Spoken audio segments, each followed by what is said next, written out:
All right. Grand Cross? Yeah, but like 1 second of it, yeah. Okay.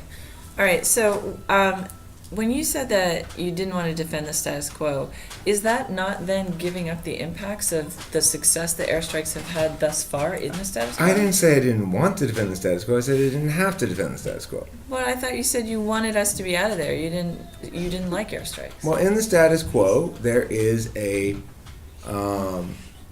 Do you or do you not want to end airstrikes? I do. Okay, so that is what I'm going to take as your position. However, I do conditional upon only being able to end one thing. What I'd much rather do is pull out entirely, right. including diplomacy and everything. Okay, but airstrikes would be ending airstrikes would be part of your overall isolationist, not being involved. Oh, it's not isolationist. All right, well, sounds like it. Let's talk about the city-states. You said that the main warrant of Tocqueville is that you have to break up into these municipalities. So true. But isn't it true that at the time he was writing Democracy in America, the American municipalities to which he referred were functioning local governments with democratic self-representation?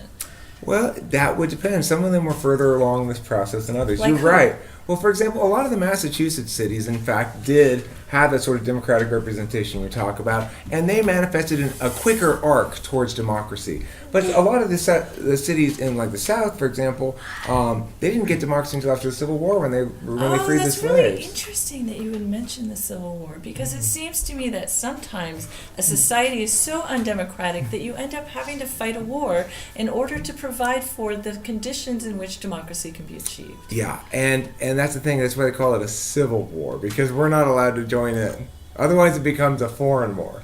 I see. So you want Iraq to have a civil war in which the Sunnis and the Shia battle each other. Yes. And it basically becomes whoever wins that fight and they be is victorious. What is not that, Kimball? It's kill themselves into democracy. Kill themselves. Okay. So my opponent's position is kill themselves into democracy. Let me write that down. I like it. Yes. Well, that's what the Tocqueville says. Okay. You can't make an omelet without breaking a few eggs, Kimball. Time on crust. All right.